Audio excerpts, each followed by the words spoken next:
Hello दोस्तों, कैसे हैं आप लोग। आशा करते हैं अच्छे होंगे और आपकी तैयारियां भी अच्छी चल रही होगी।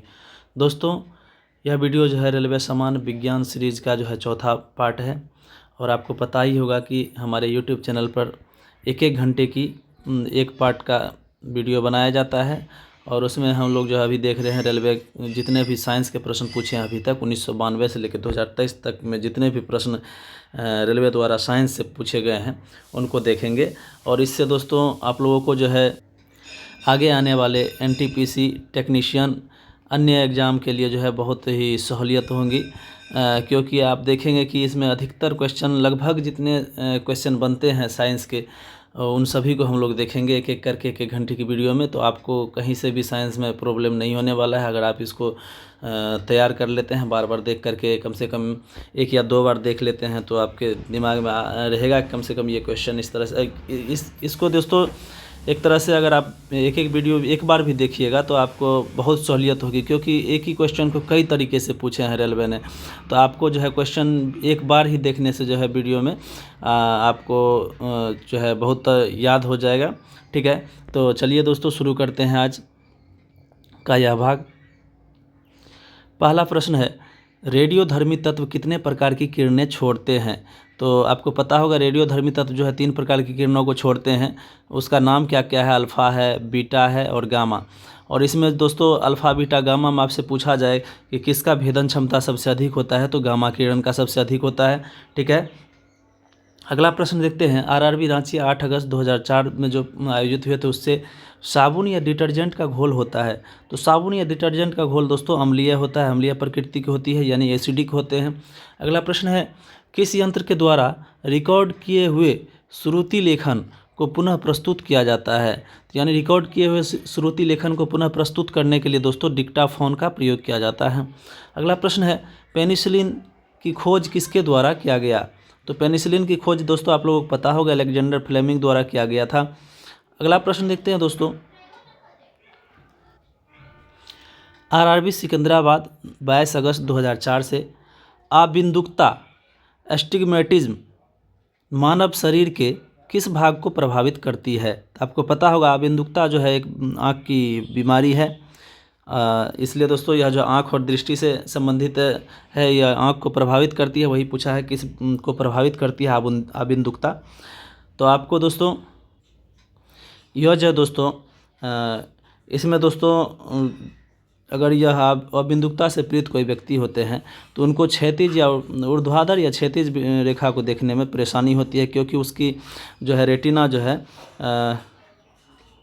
असमान रूप से वक्रित होते हैं। इसलिए दोस्तों इसको जो है क्षैतिज और ऊर्ध्वाधर रेखा को देखने में परेशानी होती है इस दृष्टि दोष में। ठीक है, और इसमें एक चीज़ याद रखिएगा दोस्तों, यह दोष जो है जन्मजात होते हैं अधिकतर, और यह जो है चोट और बीमारी के कारण भी हो सकते हैं अबिंदुकता नामक बीमारी। अगला प्रश्न है, विश्व का सबसे बड़ा जहरीला सांप कौन सा है। तो विश्व का सबसे बड़ा जहरीला सांप जो है आपको पता होगा रसल्स वाइपर जो होते हैं विश्व का सबसे बड़ा जहरीला सांप होता है। अगला प्रश्न है, आरआरबी अहमदाबाद 29 अगस्त 2004 से HIV संबंधित है, HIV यानी एड्स से संबंधित है। अगला प्रश्न है, शुष्क सेल में कार्बन की छड़ कार्य करती है। तो शुष्क सेल में दोस्तों कार्बन की छड़ जो है किस रूप में कार्य करती है, तो एनोड के रूप में। ठीक है, तो यहाँ दोस्तों आपको पता होगा शुष्क सेल जो होते हैं वो जो जैसे टीवी की रिमोट आदि में जो बैटरी लगे हुए रहते हैं गोलाकार बेलनाकार, तो वही होते हैं शुष्क सेल। इसमें दोस्तों कार्बन का जो है प्रयोग एक बीच में आप अगर तोड़ के देखिएगा उसमें गोलाकार बेलनाकार एक कार्बन का छड़ लगा हुआ रहता है जो एनोड के रूप में कार्य करता है। और बाहरी एक कंटेनर होते हैं जो जिंक से बने होते हैं जो निगेटिव टर्मिनल का कार्य करता है। ठीक है, तो यही होते हैं शुष्क सेल, और इसका तो प्रयोग आप लोग जानते ही हैं कहाँ कहाँ होता है। तो अगला प्रश्न देखते हैं दोस्तों। आधुनिक आवर्त सारणी आधारित है। आधुनिक आवर्त सारणी दोस्तों जो है आधारित है परमाणु संख्या पर। अगला प्रश्न है, हाइपरमेट्रोपिया हाइपरमेट्रोपिया का अर्थ है दोस्तों दूरदृष्टि दोष। दूरदृष्टि दोष को हाइपरमेट्रोपिया कहा जाता है। देखिए दोस्तों, ये सभी क्वेश्चन जो है लगभग रिपीट हो रहे हैं या फिर जितना देख रहे हैं प्रीवियस 3 वीडियो से, तो इसलिए दोस्तों कहते हैं कि प्रीवियस क्वेश्चन जो है बहुत इंपॉर्टेंट होते हैं। आप लोग अगर इसको करके जाते हैं तो आगे के एग्ज़ाम में जो है बहुत सहूलियत होती है। अगला प्रश्न देखते हैं दोस्तों, एनटीपी पर यानी न्यूट्रल टेम्परेचर और प्रेशर पर जो है गैस के 1 मोल का आयतन होता है। तो आपको पता होगा 22.4 लीटर होता है गैस की 1 मोल का आयतन।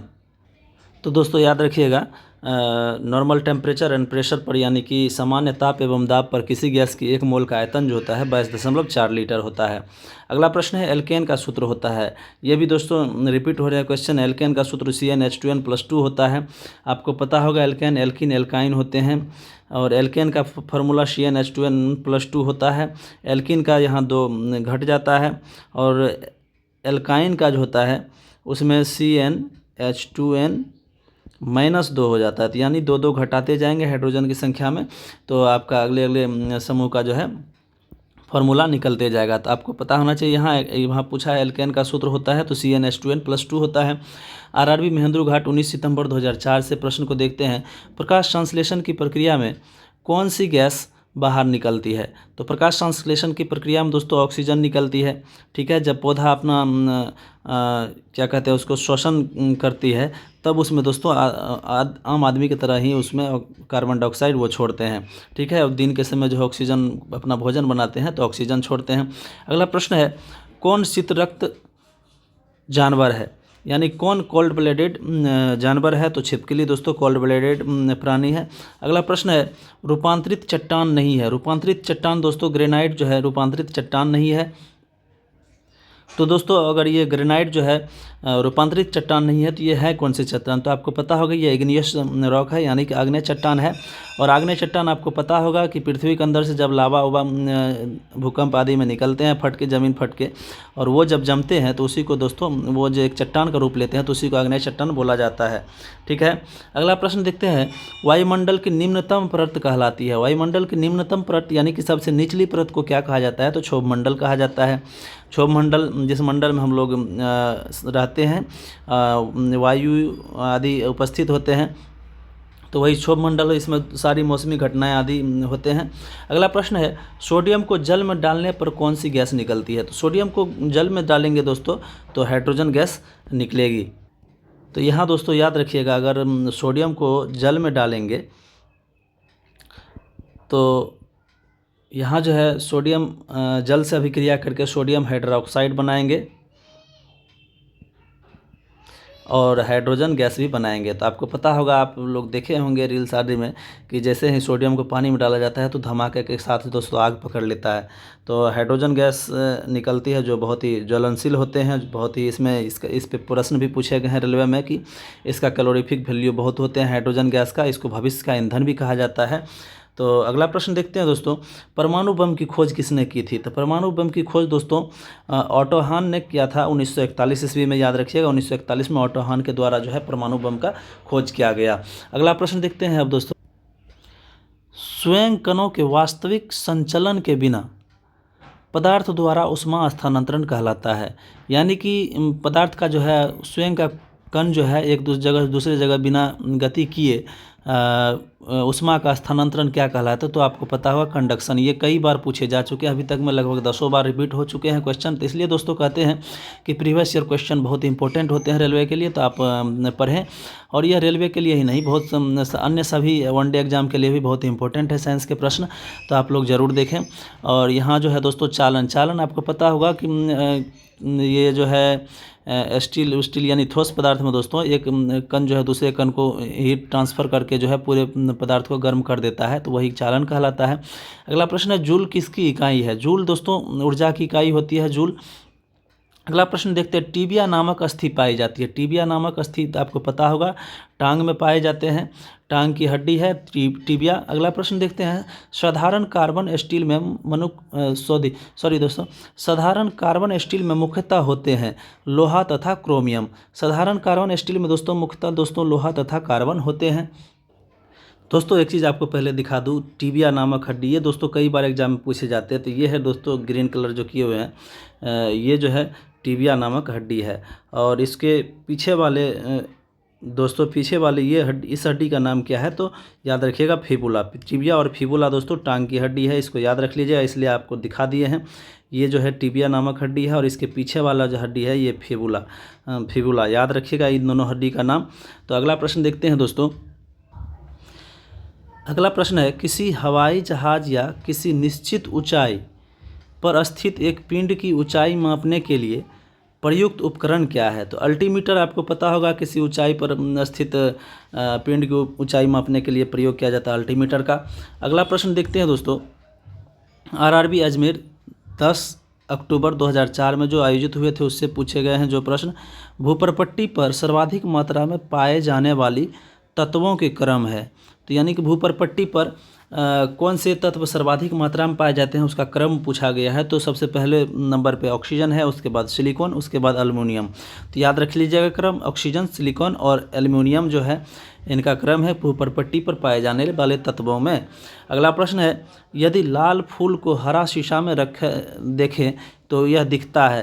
तो ये दोस्तों कई तरह से ये क्वेश्चन घुमा घुमा के पूछा गया है, कभी फूल देखे कभी कलर पे प्रकाश डाल के। तो ये आपको याद रहना चाहिए, लाल फूल को अगर हरा शीशा में देखेंगे तो आपको काला दिखाई देगा। तो अगला प्रश्न देखते हैं, आइसक्रीम डैश का एक उदाहरण है। आइसक्रीम किसका उदाहरण है, तो निलंबन यानी सस्पेंशन का एक उदाहरण है। निलंबन दोस्तों, तो यहाँ दोस्तों निलंबन के बारे में कुछ प्रमुख पॉइंट देख लेते हैं। निलंबन जो है एक विषमांगी घोल होता है जिसमें जो है ठोस द्रव में घुलता नहीं है बल्कि निलंबित रहता है। यानी कि द्रव में जो है ठोस के कण जो जब घुल मिल जाते हैं, मतलब घुलता नहीं है लेकिन वो कण जो है बरकरार रहते हैं। और इसका जो है आकार अगर पूछा जाएगा, कभी कभी आकार भी पूछ लेते हैं, तो इसका 1000 नैनोमीटर से जो है बड़ा होते हैं इनका कण। और इसको हम लोग जो है नंगी आँखों से देख सकते हैं। जब प्रकाश में इसे लाते हैं सामने घोल को, तो दिखेगा आपको कण जो है तैरता हुआ ये मिश्रण में। तो इसी को दोस्तों निलंबन कहते हैं। ठीक है, निलंबन अस्थायी होता है, कुछ समय के बाद निलंबित कण नीचे बैठ जाते हैं। यानी कि जब हिलाना डुलना बंद कर देंगे तो धीरे धीरे जब वह कण के रूप में रहता है घुला हुआ, तो वो जो है स्तर पे बैठ जाएंगे। ठीक है, तो यही निलंबन होता है। निलंबन एक प्रकार का मिश्रण है। अगला प्रश्न देखते हैं, धोने वाले सोडे का रासायनिक नाम क्या है। यानी कि ढोवन सोडा आप लोगों को पता होगा, सोडियम कार्बोनेट होते हैं धोने वाले सोडा का रासायनिक नाम। और खाने वाले सोडा का रासायनिक नाम क्या होता है, तो सोडियम बाइकार्बोनेट। ठीक है, अगला प्रश्न देखते हैं, पौधे की आयु का मापन किया जाता है। पौधे की आयु का मापन दोस्तों उसकी तना के वलयों के अनुप्रस्थ काट की गिनती करके किया जाता है। ये भी क्वेश्चन रिपीट हो रहे हैं।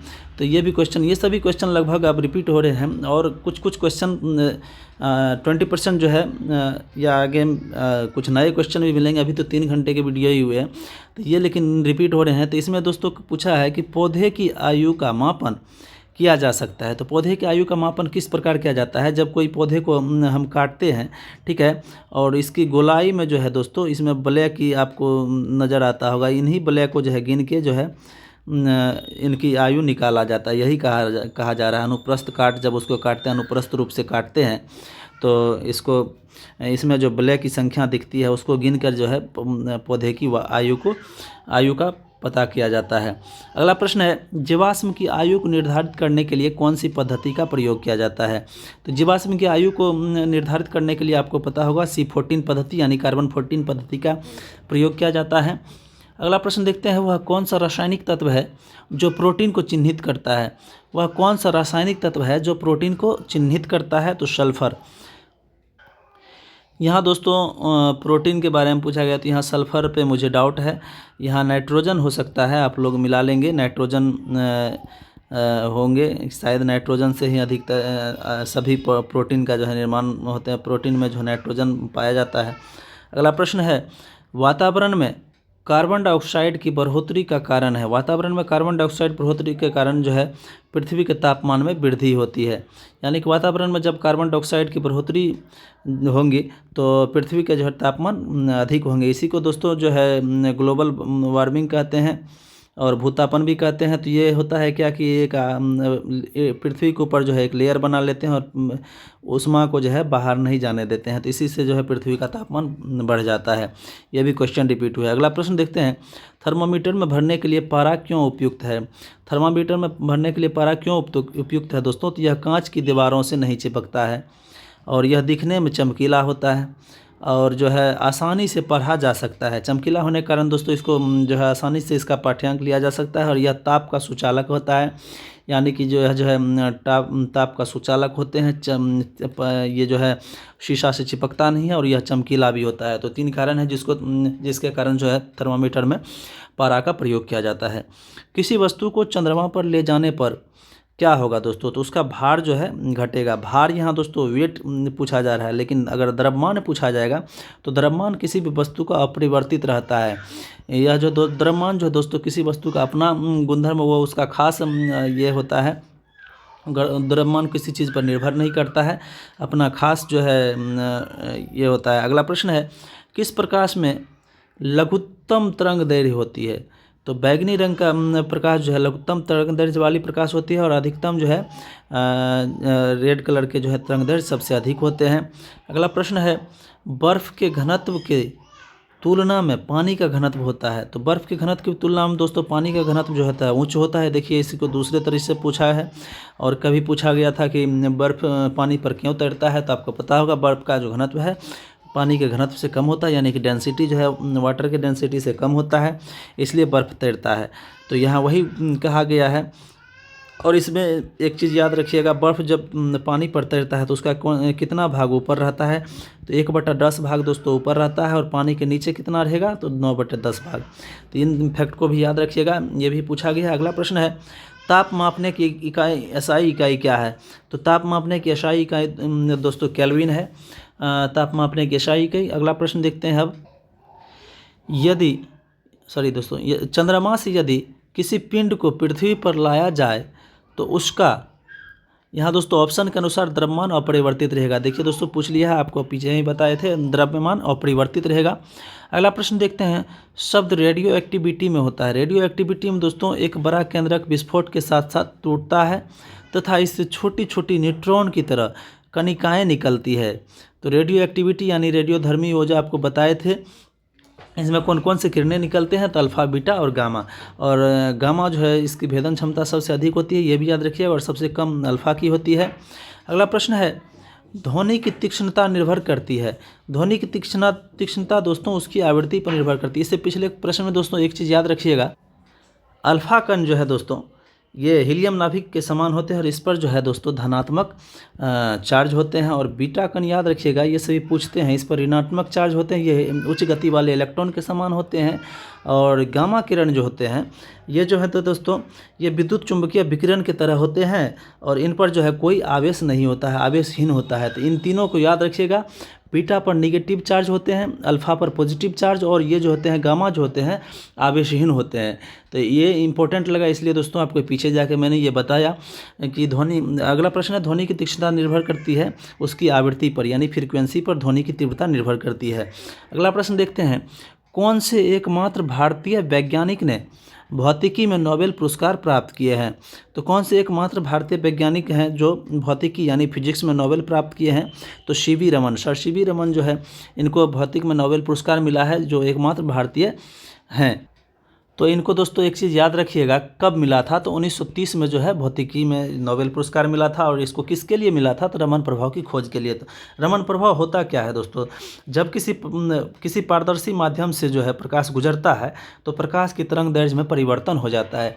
इन्हीं खोज के कारण जो है दोस्तों डॉक्टर सीवी रमन को जो है ये नोबेल पुरस्कार मिला था। अगला प्रश्न देखते हैं दोस्तों, शरीर की गति द्वारा विद्युत उत्पन्न करने की भौतिक क्रिया को प्रदर्शित करने वाले वैज्ञानिक थे। तो लेंज दोस्तों शरीर की गति द्वारा जो है विद्युत उत्पन्न करने की भौतिक क्रिया को प्रदर्शित करने वाले वैज्ञानिक लेंज थे, इनको याद रखिएगा। अगला प्रश्न है, आरआरबी बेंगलोर से 17 अक्टूबर 2024 को जो आयोजित हुए थे उससे अंतरिक्ष यात्री अंतरिक्षयान में सूर्य से दूर आकाश को डैश रंग के रूप में देखता है। यह भी प्रश्न रिपीट हो रहे हैं। तो काला रंग दिखाई देता है, यानी कि दोस्तों अंतरिक्ष यात्री को जो है आकाश काला रंग का दिखाई देता है।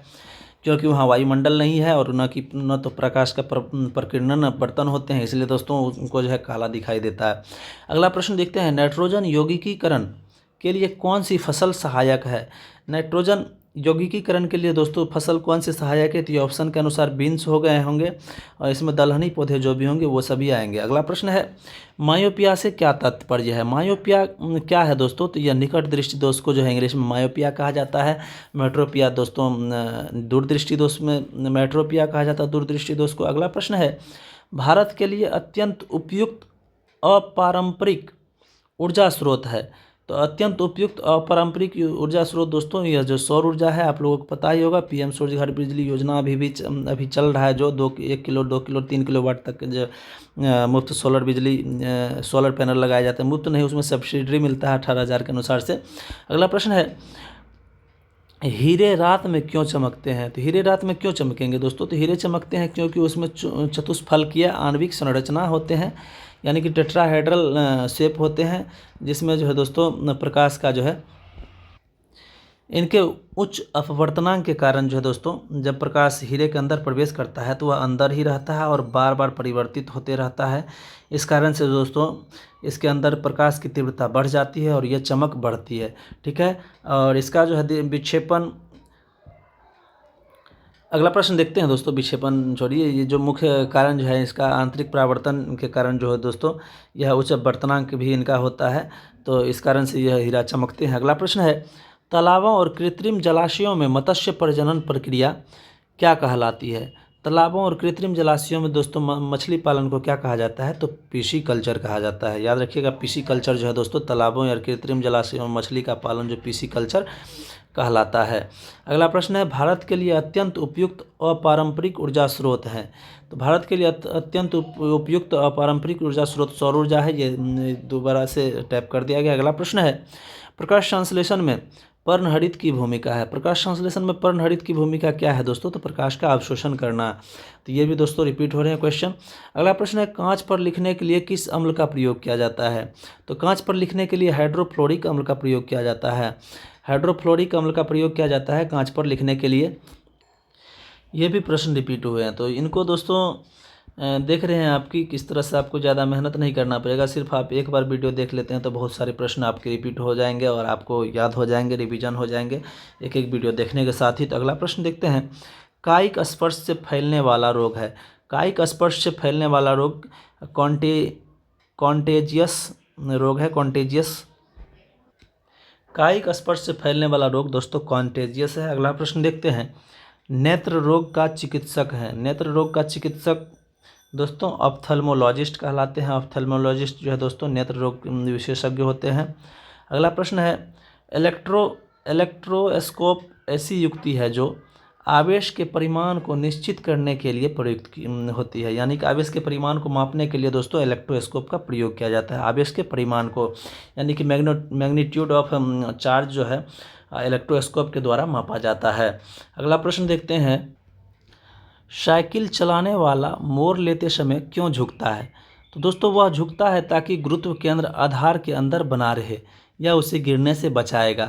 तो गुरुत्व केंद्र आपको पता होगा दोस्तों, जब ये मोड़दार सड़क पे घूमते हैं दोस्तों तो अंदर की ओर जो साइकिल चलाने वाले झुक जाते हैं, इसका गुरुत्व केंद्र अंदर की ओर होता है और इसी को बैलेंस करने के लिए साइकिल चलाने वाले जो है केंद्र की ओर झुक जाते हैं। अगला प्रश्न है, वातावरण में सर्वाधिक मात्रा में पाई जाने वाली गैस कौन सी है? तो वातावरण में आपको पता होगा नाइट्रोजन की प्रतिशतता 78% है, सर्वाधिक मात्रा में जो पाई जाती है वातावरण में। अगला प्रश्न देखते हैं, पृथ्वी की भूपरपट्टी पर सबसे अधिक मात्रा में कौन सा तत्व पाया जाता है? इससे पिछले प्रश्न में आपको अरेंज करके ऑर्डर दिया गया था ऑक्सीजन, उसके बाद कौन सा था? तो यहाँ दोस्तों ऑक्सीजन के बाद सिलिकॉन, सिलिकॉन के बाद कौन से थे? एल्युमिनियम थे।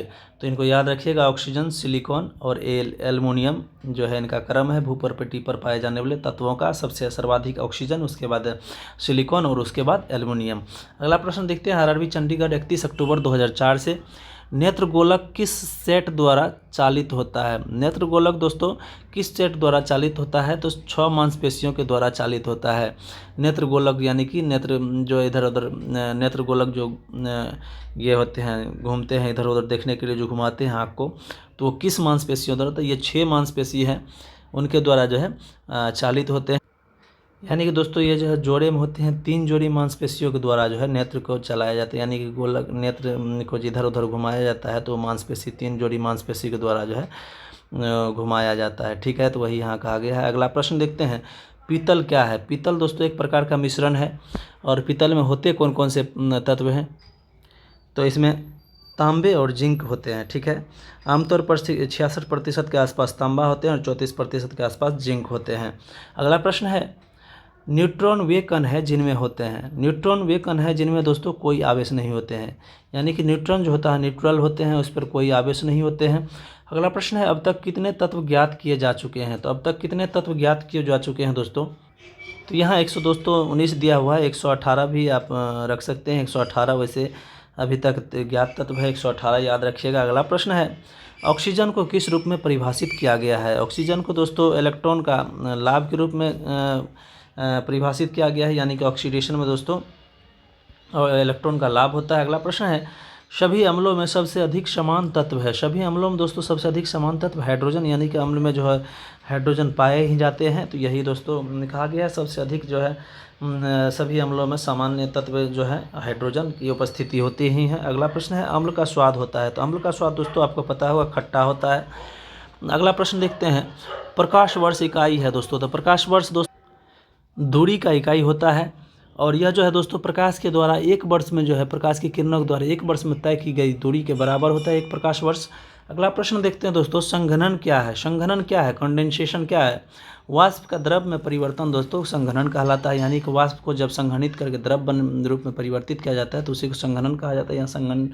अगला प्रश्न देखते हैं, मुक्ता अवस्था में गिरते हुए एक पिंड द्वारा तय की गई दूरी समानुपाती होती है दोस्तों, तो पिंड की मात्रा के, यानी कि यहाँ दोस्तों एक चीज़ और याद रखिएगा कि यहाँ जो दोस्तों मुक्त अवस्था में गिरते हुए पिंड द्वारा तय की गई दूरी जो है गिरने के समय के वर्ग के समानुपाती होते हैं, यानी कि समय के वर्ग के इतना तेज़ी से गिरेगा।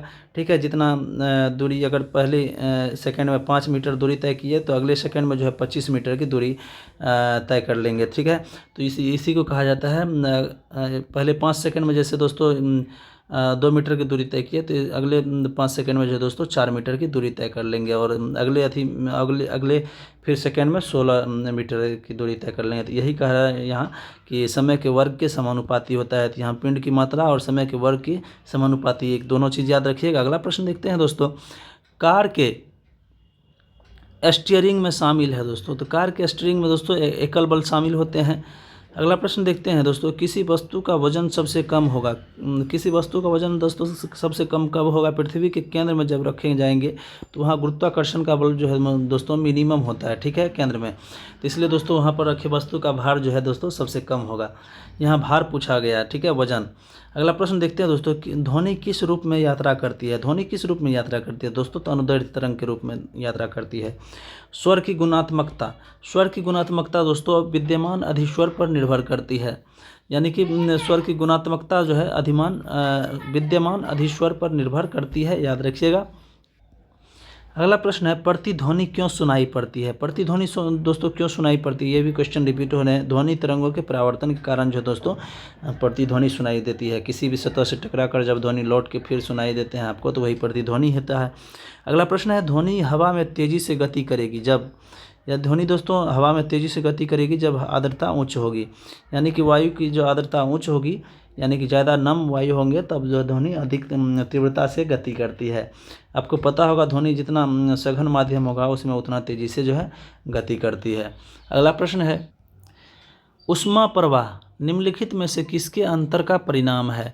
यानी कि दोस्तों ऊष्मा कब प्रवाहित होगा, जब दो पदार्थ है और उसमें एक दूसरे में जो ऊष्मा में जो भिन्नता पाई जाती है, यानी कि अधिक ऊष्मा जिसका है उससे जो है दोस्तों कम ऊष्मा की ओर प्रवाह होगी ऊष्मा का। तो यही कहा जाता है तापमान में यदि अंतर रहेगा, यदि एक पदार्थ का तापमान अधिक है और दूसरे का कम है, तो अधिक से कम वाले पदार्थ की ओर जो है ऊष्मा प्रवाहित होंगे।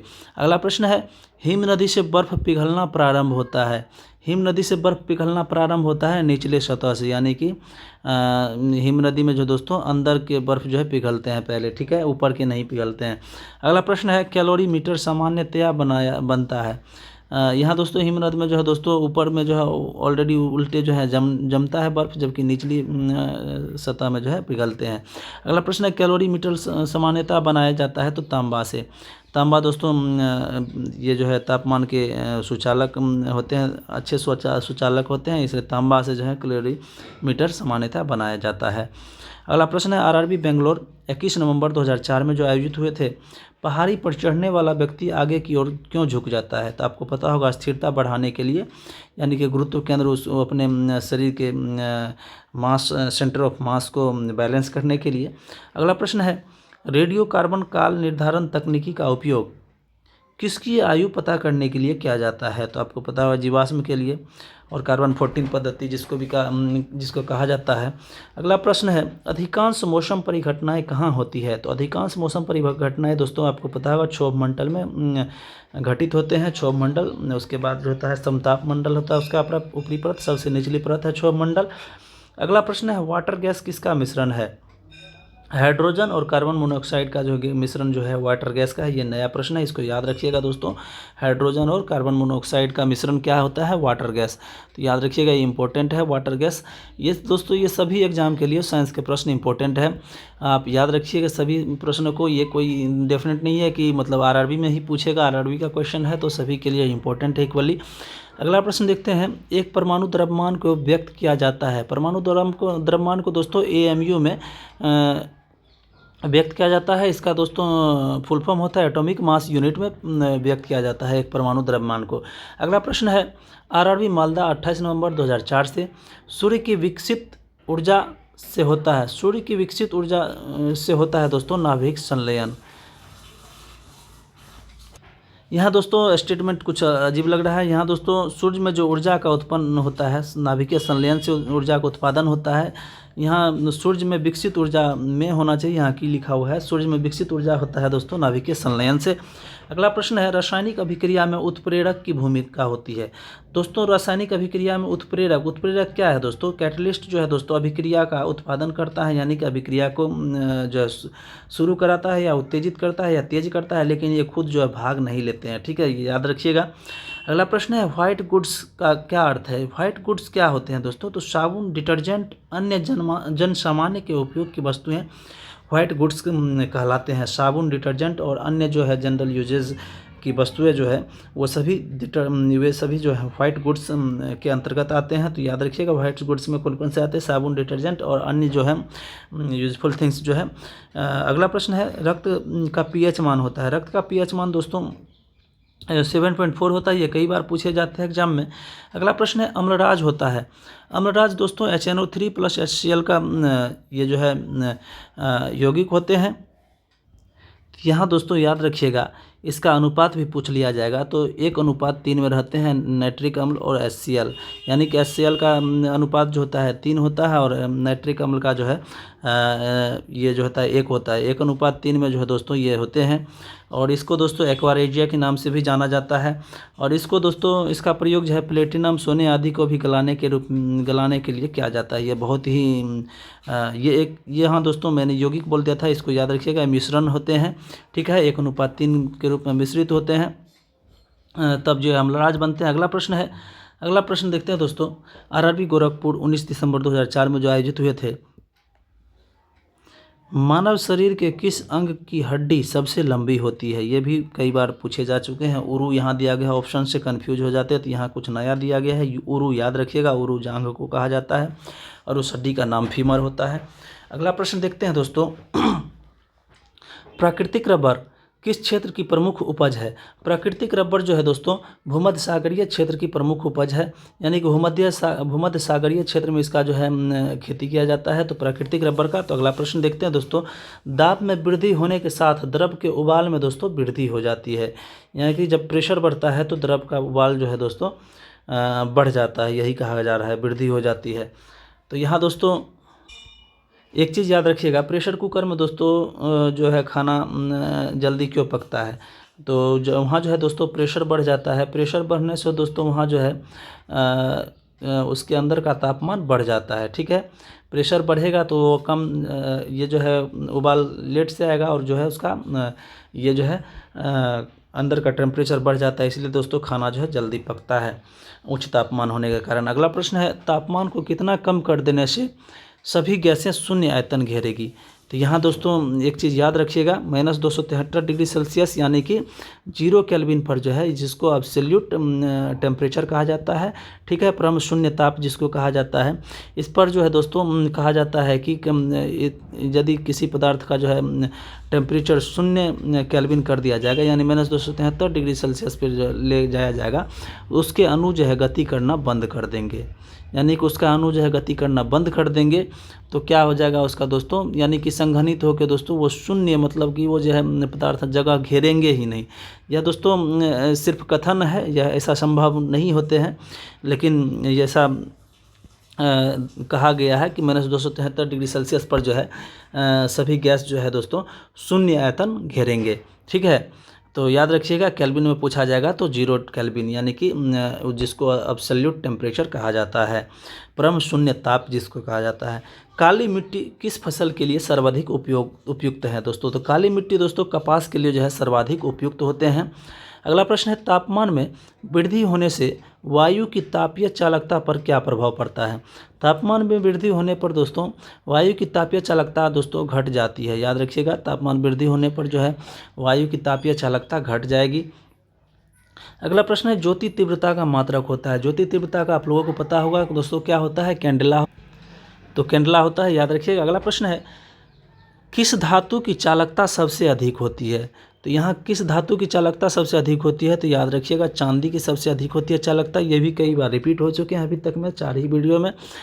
ओजोन परत वायुमंडल के किस मंडल में पाया जाता है? ओजोन परत दोस्तों वायुमंडल के किस परत में पाया जाता है? तो समताप मंडल में दोस्तों ओजोन परत पाए जाते हैं। आपको पता होगा, क्षोभ मंडल, समताप मंडल, मध्य मंडल, उसके बाद आयन मंडल और बहिर्मंडल भी होते हैं। तो इन सभी मंडलों को याद रखिएगा, सबका अलग अलग काम है। आयन मंडल का काम है दोस्तों, आयन मंडल एक इम्पोर्टेंट मंडल है जहाँ से जो है दोस्तों रेडियो तरंग जो है परिवर्तित होते हैं, जिससे हम लोग जो रेडियो टीवी देखने में सक्षम हुए हैं। अगला प्रश्न है, नियॉन लैंप का आविष्कार किसके द्वारा किया गया था? नियॉन लैंप किसके द्वारा आविष्कार किए गए? तो दोस्तों सैमुअल कोहेन के द्वारा दोस्तों नियॉन लैंप का आविष्कार किया गया, इसको याद रखिएगा। अगला प्रश्न है, विद्युत चुंबक में क्रोड के रूप में इस्तेमाल होता है। विद्युत चुंबक में दोस्तों क्रोड के रूप में किसका उपयोग होगा? तो मृदु लोहा का किया जाएगा, नर्म लोहे का प्रयोग किया जाता है विद्युत चुंबक में क्रोड के रूप में, ठीक है। इलेक्ट्रोमैग्नेट में जो है मृदु लोहा का यानी कि नर्म लोहे का प्रयोग किया जाता है। अगला प्रश्न देखते हैं, आरआरबी महेंद्रू घाट 9 जनवरी 2005 में जो आयोजित हुए थे, उससे गैसों के विसरण का सिद्धांत किसने दिया था? गैसों के विसरण का सिद्धांत दोस्तों ग्राहम द्वारा दिया गया था, याद रखिएगा, ये एक प्रश्न नए हैं। ग्राहम द्वारा दोस्तों गैसों के विसरण का सिद्धांत दिया गया था। अगला प्रश्न देखते हैं, प्रथम उपग्रह आर्यभट्ट छोड़ा गया था। प्रथम उपग्रह आर्यभट्ट दोस्तों 19 अप्रैल 1975 को छोड़ा गया था। देखिए दोस्तों यहाँ डेट पूछ लिया गया है, तो आप याद रखिएगा डेट। प्रथम उपग्रह है तो यह कब छोड़ा गया था? तो 19 अप्रैल 1975 को प्रथम उपग्रह दोस्तों 19 अप्रैल 1975 को छोड़ा गया था, इसको याद रखिएगा। और प्रथम उपग्रह का नाम क्या था? तो आर्यभट्ट। अगला प्रश्न देखते हैं, पौधों की वृद्धि मापने वाले उपकरण को कहते हैं। पौधों की वृद्धि मापने वाले उपकरण को दोस्तों क्रेस्कोग्राफ कहते हैं। क्रेस्कोग्राफ द्वारा दोस्तों पौधों की वृद्धि मापा जाता है, याद रखिएगा, क्रेस्कोग्राफ। ये भी नया प्रश्न है। अगला प्रश्न है, समुद्र के पानी में लवणता का कारण है। समुद्र के पानी में लवणता का कारण क्या है? सोडियम क्लोराइड है। अगला प्रश्न, आरआरबी गोरखपुर 9 जनवरी 2005 में जो आयोजित हुए हैं, उससे शरीर में पसलियों की संख्या कितनी होती है? तो शरीर में दोस्तों पसलियों की संख्या जो है 24 होती है। तो यहाँ देख सकते हैं दोस्तों, यही है पसलियाँ। पसलियों की संख्या देख सकते हैं यहाँ 12 होते हैं, 1 2 3 4 5 6 7 8 9 10 11 12। तो ये 12 जोड़ी में होते हैं, दोनों साइड 12 पसलियाँ होते हैं, और टोटल कितने हो गए पसलियों की संख्या? तो 24। यही पूछा गया है, मानव शरीर में पसलियों की संख्या कितनी होती है, ठीक है दोस्तों। तो अगला प्रश्न देखते हैं, प्रकाश का वेग सबसे न्यूनतम होता है। तो प्रकाश का वेग सबसे न्यूनतम कहाँ होगा दोस्तों? तो कांच में। जितना सघन माध्यम होगा प्रकाश का वेग जो है उतना ही कम होगा, ठीक है। तो अगला प्रश्न देखते हैं, समुद्र की गहराई मापा जाता है। समुद्र की गहराई दोस्तों फैडोमीटर में मापा जाता है। फैडोमीटर याद रखिएगा, फैडोमीटर में दोस्तों समुद्र की गहराई मापी जाती है। ठीक है। अगला प्रश्न है, आरआरबी भोपाल से 23 जनवरी 2005 में जो आयोजित हुए हैं, गैसोहोल निम्न में से किसका मिश्रण है। यहाँ दोस्तों यह भी प्रश्न रिपीट हो रहे हैं। गैसोहोल पेट्रोल और इथेनॉल का मिश्रण दोस्तों गैसोहोल होता है।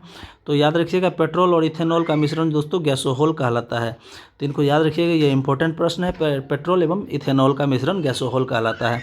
अगला प्रश्न है, मोटर वाहन के पीछे का दृश्य दिखाने वाले दर्पण होते हैं। तो मोटर वाहन में दोस्तों उत्तल दर्पण का प्रयोग किया जाता है, क्योंकि इसका दृष्टि क्षेत्र बड़ा होता है और काफ़ी चौड़े लंबे क्षेत्र को इसमें देखा जा सकता है छोटे से दर्पण में, इसलिए दोस्तों उत्तल दर्पण का प्रयोग किया जाता है मोटर वाहन में पीछे की तरफ दिखने के लिए। अगला प्रश्न है, जब एक गैस के पात्र में दबाव डाला जाता है तो उसका द्रव्यमान दोस्तों क्या होगा। जब एक गैस के पात्र में दबाव डाला जाएगा तो द्रव्यमान दोस्तों ये बताए थे आपको दोस्तों, द्रव्यमान जो दोस्तों किसी भी वस्तु का अपना गुणधर्म होता है, वो अपना उसका फिक्स्ड रहता है, तो अपरिवर्तित रहेगा। चाहे गैस पे प्रेशर डालिए कुछ डालिए, लेकिन द्रव्यमान उसका मास जो रहेगा अपरिवर्तित रहेगा, या चाहे उसको चंद्रमा पे ले जाइए। ठीक है, उससे ग्रेविटी को भी कोई लेना देना नहीं होता है। तो अगला प्रश्न देखते हैं, बीसीजी टीके किस रोग के विरोध में लगाए जाते हैं, यानी कि किस रोग की रोकथाम के लिए दोस्तों बीसीजी का प्रयोग किया जाता है। तो बीसीजी का प्रयोग दोस्तों ट्यूबरकुलोसिस यानी कि टीबी में किया जाता है। ठीक है, याद रखिएगा, ट्यूबरकुलोसिस में बीसीजी नामक बैसिलस कैलमेटी ग्यूरिन होता है, इसका पूरा नाम बैसिलस कैलमेटी ग्यूरिन। अगला प्रश्न है, मैलाकाइट किस धातु का खनिज है। तो ये दोस्तों नया प्रश्न है। मैलाकाइट दोस्तों तांबा का अयस्क है। मैलाकाइट दोस्तों याद रखिएगा तांबा का अयस्क है। अगला प्रश्न देखते हैं, लेंस की क्षमता का एसआई मात्रक होता है। लेंस की क्षमता का एसआई मात्रक दोस्तों डायोप्टर होते हैं, और यह जो है इसका मीटर यूनिवर्स में होते हैं, यानी कि 1/मीटर होते हैं। तो इनको भी याद रखिएगा। अगला प्रश्न है, आरआरबी गोरखपुर 23 जनवरी 2005 से केल्विन पैमाने के लिए किस बिंदु पर जल उबलता है। केल्विन पैमाने में दोस्तों 373 डिग्री सेल्सियस, आपको पता होगा केल्विन के पैमाने में अगर किसी भी डिग्री सेल्सियस को बदलेंगे तो 273 में जोड़ देंगे डिग्री सेल्सियस को, तो केल्विन पैमाना निकल जाएगा। तो यानी 100 डिग्री सेल्सियस पर पानी उबलता है तो केल्विन में कितने हो जाएंगे, तो 373 डिग्री सेल्सियस। शरीर के ऊतकों की वृद्धि विकास व सुधार के लिए महत्वपूर्ण है। शरीर में ऊतकों की वृद्धि और विकास व सुधार के लिए जो है कौन सी पदार्थ के महत्वपूर्ण होते हैं, तो प्रोटीन दोस्तों। शरीर में ऊतक की वृद्धि और विकास के लिए दोस्तों प्रोटीन जो है बहुत महत्वपूर्ण होते हैं। तो इसलिए दोस्तों प्रोटीन का सेवन हमारे शरीर के लिए बहुत आवश्यक होते हैं। ऊतक ही नहीं, अन्य सभी त्वचा आदि सभी के लिए जो है हमारे शरीर में बहुत महत्वपूर्ण मायने रखते हैं ये प्रोटीन। अगला प्रश्न देखते हैं, कौन सा ट्रिपल एंटीजन के द्वारा प्रतिरक्षित नहीं होता है। ट्रिपल एंटीजन के द्वारा दोस्तों टाइफाइड को दोस्तों प्रतिरक्षित नहीं किया जा सकता है। याद रखिएगा, टाइफाइड को दोस्तों ट्रिपल एंटीजन के द्वारा प्रतिरक्षित नहीं किया जा सकता है।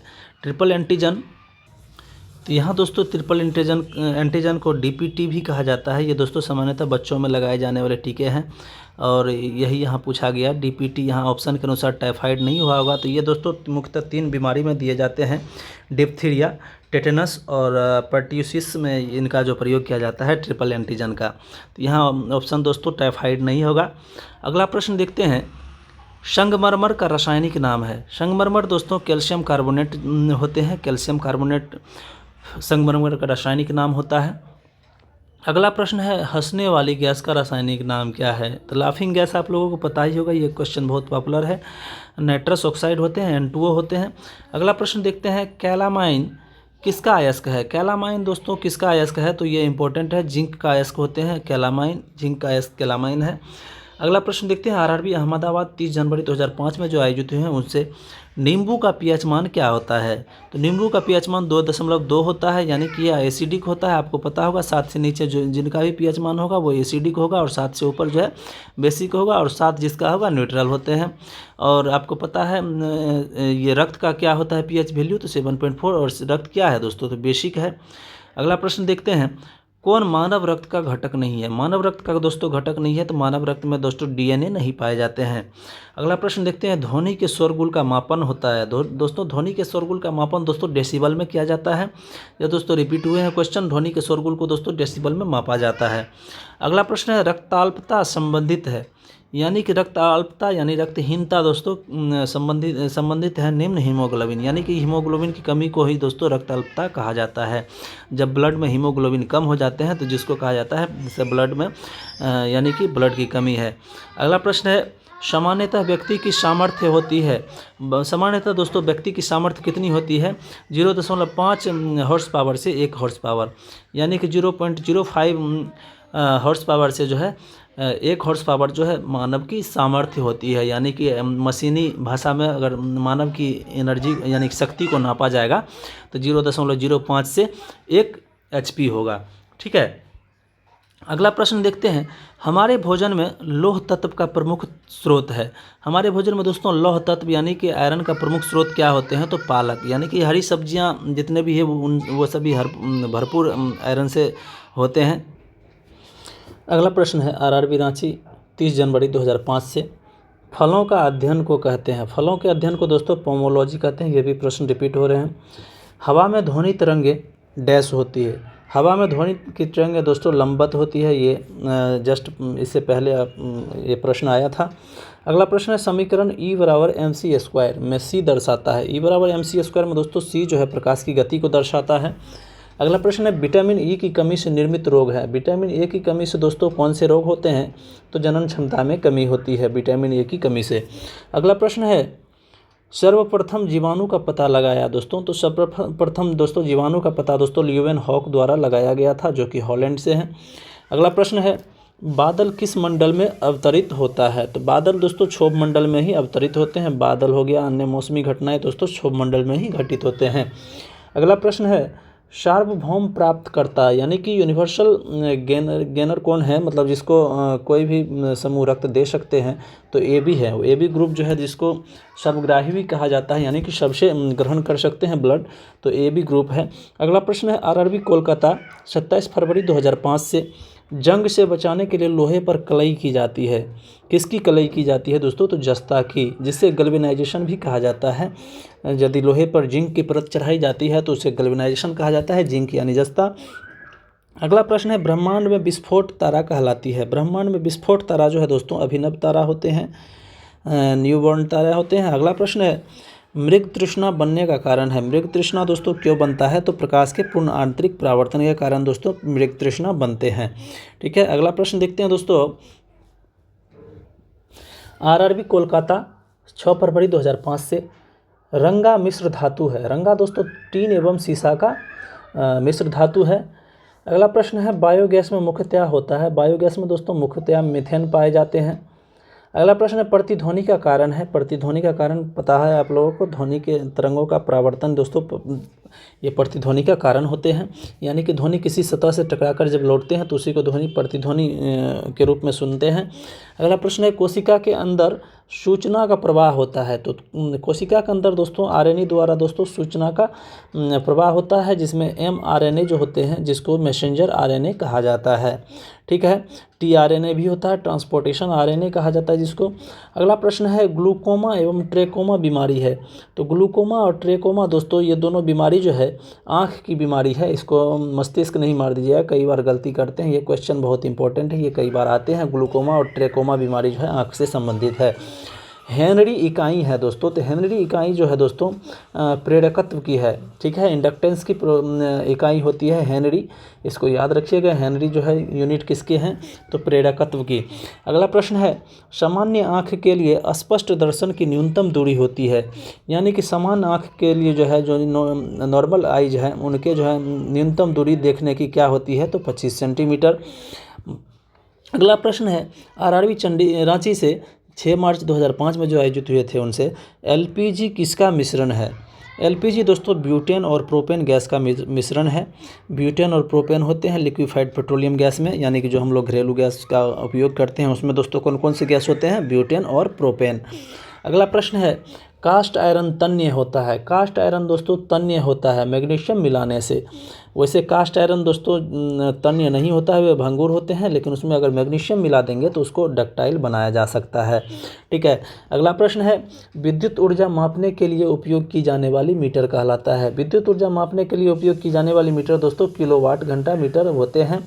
यानी कि दोस्तों घर में जो प्रयोग किया जाता है विद्युत मीटर, उसमें जो है उसकी यूनिट होती है किलोवाट घंटा, यानी कि कितने वाट के आप बिजली के उपकरण लगाए हुए हैं और कितने घंटे जलाए हैं। ठीक है, अगर उसको आप गुना कर दीजिएगा और ये जो है किलो यानी 1000 से गुना कर दीजिएगा तो आपका ये यूनिट निकल जाएगा। ठीक है, किस सेल को संग्राहक सेल कहा जाता है? तो किस सेल को संग्राहक सेल कहा जाता है दोस्तों? तो द्वितीयक सेल को संग्राहक सेल कहा जाता है। प्राथमिक सेल वही होते हैं जो वो सेल जो होते हैं सिलिंड्रिकल सेल, जिसे शुष्क सेल भी कहा जाता है। अगला प्रश्न है, किस पदार्थ के प्रतिरोध का ताप गुणांक लगभग 0 होता है? प्रतिरोध का ताप गुणांक लगभग 0 किसका होता है दोस्तों? तो सिल्वर का होता है। ठीक है, ये दोस्तों अत्यधिक सर्वाधिक चालक होते हैं सिल्वर। ठीक है, अगला प्रश्न है, बैटरी की आवश्यकता ज्ञात की जाती है।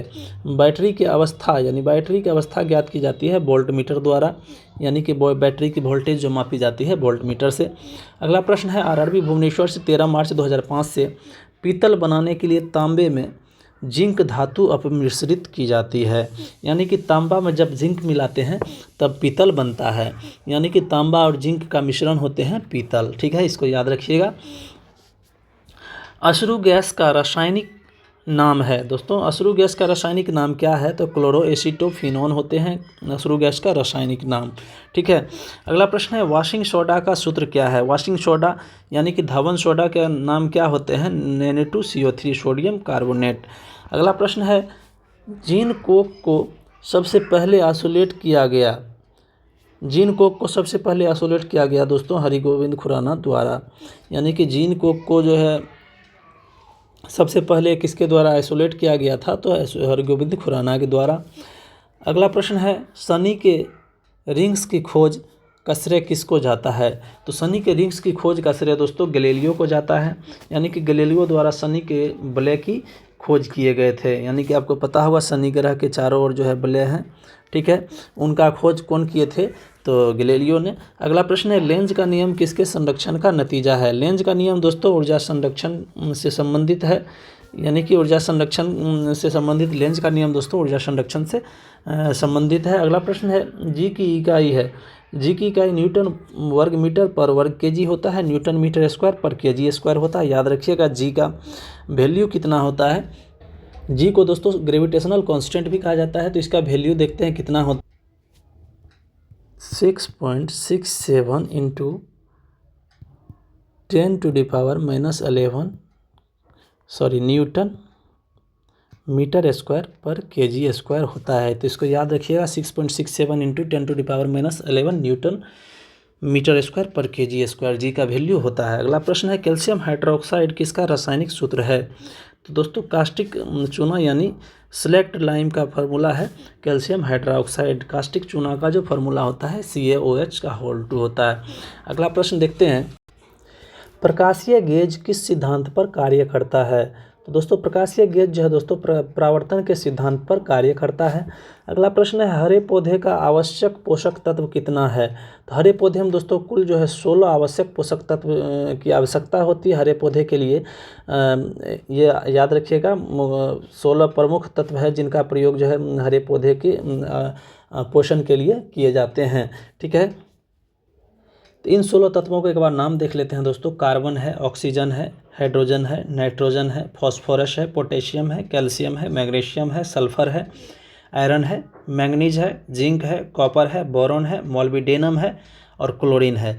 तो इन 16 तत्वों की आवश्यकता होती है हरे पौधे के पोषण में। ठीक है, अगला प्रश्न देखते हैं, आरआरबी गुवाहाटी से 20 मार्च 2005 में जो आयोजित हुए हैं, डीएनए का डबल हेलिकल्स मॉडल जो है हेलिक्स मॉडल किसके द्वारा दिया गया? तो वाटसन और क्रिक के द्वारा डीएनए का डबल हेलिक्स मॉडल दिया गया। ये याद रखिएगा, ये इंपॉर्टेंट क्वेश्चन है। अगला प्रश्न है, एस्कॉर्बिक एसिड किसका रासायनिक नाम है? तो विटामिन सी का दोस्तों एस्कॉर्बिक एसिड नाम है। और विटामिन ए का क्या होता है? तो रेटिनॉल। बी का क्या होता है? थायमिन होता है। ठीक है, अगला प्रश्न देखते हैं, एक गैस के रुद्धोष्म दबाव के दौरान उसका तापक्रम बढ़ता है, यानी रुद्धोष्म दबाव के कारण दोस्तों उसका तापक्रम बढ़ जाएगा। रुद्धोष्म यानी कि बिना ताप के लीकेज के जो अगर दाब बढ़ाएंगे तो उसका जो है तापमान क्या होगा? बढ़ेगा। ठीक है, अगला प्रश्न है, प्रकाश के 2 अलग अलग स्वरूप हैं, परावर्तन और अपवर्तन, यानी कि प्रकाश के दो गुण हैं, परावर्तन के और अपवर्तन के। ठीक है, अगला प्रश्न देखते हैं दोस्तों। आरआरबी चेन्नई 24 अप्रैल 2005 में जो आयोजित हुए थे, पीतल डैश की मिश्र धातु है। पीतल दोस्तों तांबा और जस्ता की मिश्र धातु है। देख रहे हैं दोस्तों, एक ही क्वेश्चन को 3 बार अभी रिपीट किए जा चुके हैं, तीनों बार अलग अलग तरीके से पूछा जा चुका है। अगला प्रश्न है, क्वार्ज का रासायनिक नाम क्या है? तो क्वार्ज दोस्तों सोडियम सिलिकेट क्वार्ज का रासायनिक नाम है।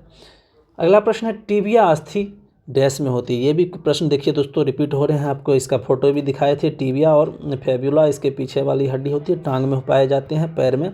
ठीक है, नीचे वाली लंबी हड्डी जो होती है जिसमें दोस्तों सीन भी उसको शायद बोला जाता है। अगला प्रश्न है, यकृत में संचित किया जा सकता है। यकृत में दोस्तों किसको संचित किया जा सकता है? तो विटामिन ए को जो है दोस्तों लीवर में संचित किया जा सकता है, याद रखिएगा। अगला प्रश्न है, तेल में दीप में बत्ती का तेल ऊपर उठता है। तेल दीप में दोस्तों बत्ती का तेल ऊपर उठता है किस क्रिया के कारण? तो केशिकत्व यानी कैपिलरिटी के कारण दोस्तों तेल में जो है बत्ती में जो तेल ऊपर चढ़ता है। ठीक है, अगला प्रश्न देखते हैं, प्रश्रव्य तरंग क्या है? प्रश्रव्य तरंग दोस्तों निर्वात में उत्पन्न ध्वनि तरंगें हैं। प्रश्रव्य तरंग दोस्तों निर्वात में उत्पन्न ध्वनि तरंग। यहाँ दोस्तों ये क्वेश्चन मुझे गलत लग रहा है, क्योंकि निर्वात बिना माध्यम का तो दोस्तों ध्वनि तरंग गमन नहीं कर सकते हैं। यहाँ प्रश्रव्य तरंग कह रहे हैं निर्वात में उत्पन्न होते हैं, निर्वात में तो नहीं हो सकते। प्रश्रव्य तरंग दोस्तों 20,000 हर्ट्ज से अधिक के तरंग दैर्ध्य वाले ध्वनि तरंग को जो है प्रश्रव्य तरंग कहा जाता है। ये याद रखिएगा, इसमें कन्फ्यूजन है, इसको हटा के चलिए इस क्वेश्चन को। अगला प्रश्न है, अल्कोहल में डैश निहित होते हैं। अल्कोहल में दोस्तों कार्बन, हाइड्रोजन एवं ऑक्सीजन निहित होते हैं, यानी कि अल्कोहल का ग्रुप क्या होता है? तो OH होता है। ठीक है, अगला प्रश्न है, लाल रुधिर कणिका डैश में बनती है। तो आपको पता होगा लाल रुधिर कणिका जो दोस्तों अस्थि मज्जा में बनते हैं। अगला प्रश्न है, कौन सा रोग विषाणु के कारण होता है? विषाणु के कारण दोस्तों चेचक होता है। ये ऑप्शन के अनुसार चेचक और अन्य सारे कई बीमारियां जो है विषाणु के कारण होते हैं। अगला प्रश्न देखते हैं, रिक्टर स्केल पर प्रयुक्त होता है। रिक्टर स्केल प्रयुक्त किस में होता है दोस्तों? तो भूकंप की तीव्रता मापने में रिक्टर स्केल का प्रयोग किया जाता है। ठीक है, अगला प्रश्न है, कौन सा विभाज्य नहीं है? तो दोस्तों परमाणु है सबसे छोटी इकाई है। ठीक है, इसका विभाजन संभव नहीं है, इसलिए दोस्तों यहाँ पूछा गया है कौन सा विभाज्य नहीं है? तो परमाणु, यानी कि डाल्टन के अनुसार परमाणु है पदार्थ का सबसे छोटा कण है। ठीक है, आरआरबी रांची 22 मई 2005 से देखते हैं, मलेरिया द्वारा प्रभावित अंग है। मलेरिया द्वारा दोस्तों प्रभावित अंग जो है प्लीहा है, यानी कि मलेरिया में दोस्तों प्लीहा जो है प्रभावित होता है। ठीक है, अगला प्रश्न है, व्यक्ति का भार उस लिफ्ट में अधिक होगा जो त्वरित होगा, यानी कि जो त्वरित होगा दोस्तों ऊपर की ओर जो त्वरण के साथ बढ़ेगा लिफ्ट, यानी कि बहुत अधिक गति से अगर बढ़ते जाएगा, यानी गति अपना बढ़ाते जाएगा त्वरण के साथ, तो तब जो है दोस्तों आदमी को जो लगेगा भार उसका अधिक है। ठीक है, जब ऊपर की ओर गति करेगा लिफ्ट। ठीक है, यही कह रहा है, व्यक्ति का भार उस लिफ्ट में अधिक होगा जो त्वरित होगा ऊपर की ओर, यानी कि त्वरण के साथ यदि ऊपर की ओर लिफ्ट गति करेगा तो उसमें उपस्थित व्यक्ति को जो है अपना भार अधिक महसूस होगा। अगला प्रश्न है, स्वस्थ दांतों को पाने के लिए दोस्तों मीठा भोजन नहीं खाना चाहिए, यानी कि मीठा भोजन खाने से है दांत खराब होते हैं। अगला प्रश्न है, मिल्क ऑफ मैग्नीशिया का उपयोग किस रूप में होता है? तो मिल्क ऑफ मैग्नीशिया का उपयोग दोस्तों अम्लरोधी पदार्थ के रूप में होता है, यानी कि अम्ल से बचाव के लिए जो है मिल्क ऑफ मैग्नीशिया का प्रयोग किया जाता है। तो याद रखिएगा दोस्तों, इसको दोस्तों मैग्नीशियम हाइड्रोक्साइड भी कहा जाता है। इसका फार्मूला होता है MgOH का होल 2। ठीक है, याद रखिएगा MgOH का होल 2 ये मिल्क ऑफ मैग्नीशिया होते हैं, और इनका प्रयोग दोस्तों अम्लरोधी पदार्थ के रूप में किया जाता है। ठीक है, अगला प्रश्न देखते हैं, कौन सा अंग यूरिया जैसे अपशिष्ट पदार्थों को शरीर से बाहर करता है? तो किडनी दोस्तों, किडनी जो है यूरिया जैसे पदार्थ को जो है अंगों से बाहर करते हैं। ठीक है, याद रखिएगा। अगला प्रश्न है, शरीर में इंसुलिन को स्रावित करने के लिए कौन सी ग्रंथि उत्तरदायी है? तो इंसुलिन दोस्तों किस ग्रंथि से स्रावित होते हैं? तो पैंक्रियाज ग्लैंड से।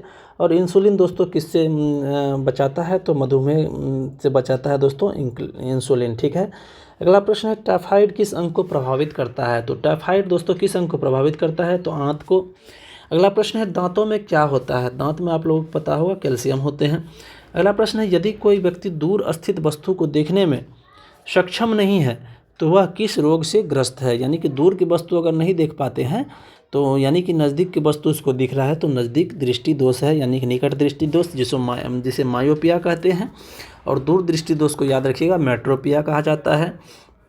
जब आदमी को दूर की वस्तु दिखे और निकट की वस्तु नहीं दिखे तो उससे दूर दृष्टि दोष होते हैं, और जब निकट की वस्तु दिखे और दूर की वस्तु नहीं दिखता है तब उसे निकट दृष्टि दोष कहा जाता है। अगला प्रश्न है आरआरबी भोपाल 29 मई 2005 से इंद्रधनुष कब बनता है। इंद्रधनुष दोस्तों एक बूंद के रहने पर बनता है, यानी कि जब बूंद रहते हैं तब उसमें जो दोस्तों पूर्ण आंतरिक परावर्तनीकरण मल्टीपल परावर्तित होते हैं। परावर्तन और अपवर्तन दोनों क्रिया के कारण जो है बूंद जो है इंद्रधनुष बनाते हैं। ठीक है। सोना महत्वपूर्ण धातु क्यों है। आभूषण के कारण दोस्तों सोना जो है महत्वपूर्ण धातु है, यानी कि आभूषण के रूप में प्रयोग किया जाता है सोना को, इसलिए ये महत्वपूर्ण धातु है। बर्फ़ जमने में जिलेटिन क्यों मिलाया जाता है। बर्फ़ जमने में दोस्तों जिलेटिन मिलाया जाता है इसलिए क्योंकि बर्फ़ को पिघलने से रोकने के लिए जो है जिलेटिन मिलाया जाता है, यानी कि जिलेटिन जो है बर्फ़ को पिघलने से रोकता है, इसलिए बर्फ़ के जमाने में जिलेटिन को मिलाया जाता है। पानी से बर्फ़ बनाना कौन सा परिवर्तन है। यानी पानी से जब बर्फ़ बनेगा दोस्तों तो इसमें जो है भौतिक परिवर्तन, इसमें कोई केमिकली चेंजेज नहीं होते हैं, यह जो है दोस्तों सिंपली ये भौतिक परिवर्तन होते हैं। ठीक है, फिजिकल चेंजेज है। अगला प्रश्न है नीम का उपयोग किस में किया जाता है। नीम का उपयोग दोस्तों कैंसर रोधी एवं गर्भ निरोधक में किया जाता है नीम का उपयोग। ठीक है। अल्ट्रासोनिक वेव का मात्रक क्या है। अल्ट्रासोनिक वेव का दोस्तों मात्रक क्या हो जाएगा। हर्ट्ज में मापा जाता है अल्ट्रासोनिक वेव, यानी वेव जब भी पूछेगा तो हर्ट्ज में उसकी मात्रिक मापन होंगे। अगला प्रश्न है फैराडे के नियम संबंधित है। फैराडे के नियम दोस्तों विद्युत अपघटन से संबंधित, यानी विद्युत अपघटन के नियम कौन दिए थे तो याद रखिएगा फैराडे द्वारा दिया गया था। अगला प्रश्न है वनस्पति में जीव होते हैं किसने कहा था। यानी जगदीश चंद्र बसु द्वारा कहा गया था जब वनस्पति में भी जीव होते हैं। ठीक है। अगला प्रश्न है न्यूमिस्मेटिक क्या है। ये दोस्तों रिपीट हो रहे क्वेश्चन। सिक्कों एवं धातुओं का अध्ययन न्यूमिस्मेटिक कहलाता है। यह इंपॉर्टेंट भी याद रखिएगा। रक्त का शुद्धिकरण करता है। रक्त का शुद्धिकरण कौन करता है दोस्तों तो किडनी करता है, आपको पता होगा, वृक्क जिसको हिंदी में कहा जाता है। अगला प्रश्न है आरआरबी रांची से 29 मई 2005 में जो आयोजित हुए थे अमलगम में रहता है। अमलगम दोस्तों क्या है। पारा का अयस्क है अमलगम। सॉरी दोस्तों अमलगम पारा का अयस्क नहीं है, बल्कि ये जो है एक प्रकार के ये मिश्रण होते हैं जिसमें सोने के अमलगम भी होते हैं, पारे के अमलगम भी होते हैं, अन्य सभी धातुओं के अमलगम भी होते हैं। लोहे को छोड़कर लगभग सभी धातु जो है दोस्तों पारे के साथ मिलकर जो है अमलगम बना सकते हैं, यानी कि सोना के साथ पारा मिलकर अमलगम बनाएंगे, चांदी के साथ अन्य, यानी कि लोहा को छोड़ के जो है अन्य सभी धातु के साथ जो है पारा अमलगम बनाते हैं। ठीक है, यही अमलगम होते हैं। अगला प्रश्न है कैल्शियम कार्बाइड पर जल डालने से बनता है। कैल्शियम कार्बाइड पर दोस्तों जल डालने से जो है एसिटिलीन गैस का निर्माण होता है। कैल्शियम कार्बाइड आप लोगों को पता ही होगा, फल पकाने में जिसका प्रयोग किया जाता है, उसमें अगर जल मिलाते हैं तो उससे कौन सी गैस निकलती है, एसिटिलीन गैस, और वह ज्वलनशील भी होता है। अगला प्रश्न है जीन का आकार होता है। जीन का आकार दोस्तों सर्पाकार होता है। सर्पाकार याद रखिएगा, स्पाइरल होता है, स्पाइरल होता है। अगला प्रश्न है अष्टभुजाकार प्रिज्म में कितने फलक होते हैं। 8 भुजा वाले प्रिज्म में कितने फलक होंगे दोस्तों तो 10। अष्टभुजाकार प्रिज्म में 8 अष्टभुजाकार प्रिज्म पूछा है, 8 भुजा नहीं, अष्टभुजाकार प्रिज्म में दोस्तों 10 फलक होंगे। ठीक है। अगला प्रश्न है शर्करा को ग्लाइकोजन में बदल देती है। शर्करा को ग्लाइकोजन में दोस्तों यकृत जो है बदलती है। ठीक है। लीवर में दोस्तों शर्करा को ग्लाइकोजन में बदला जाता है। लीवर में दोस्तों शर्करा जो है ग्लाइकोजन में बदलता है। ठीक है, याद रखिएगा। आज इतना ही, 1 घंटा हो गया है, अगले वीडियो भी 1 घंटे के आएंगे, तो आज इसको देखिए दोस्तों, बस इतना ही। अगला वीडियो जल्द ही अपलोड करेंगे। अगर आपको वीडियो पसंद आया हो तो आप इसको लाइक शेयर और सब्सक्राइब कर सकते हैं हमारे चैनल को। तो बस इतना ही दोस्तों, थैंक यू।